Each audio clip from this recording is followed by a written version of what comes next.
Et puis, dans le reste de l'actualité, les États-Unis qui font leur grand retour au sein de l'accord sur le climat.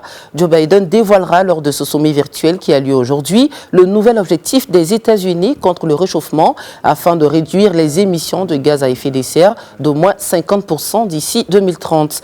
Ce grand rendez-vous en ligne réuni convoque une quarantaine de chefs d'État, dont la Chine et la Russie.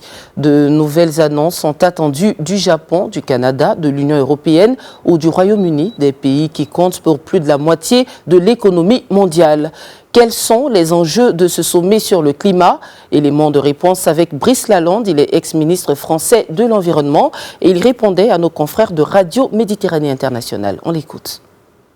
Le simple fait que ce soit un sommet est très important. C'est pas comme dans la conférence qui aura lieu plus tard cette année à Glasgow, qui est la conférence des Nations Unies, où il y a 195 États, ça prend beaucoup de temps à négocier. Là, c'est un sommet. Donc, ce sont des chefs d'État.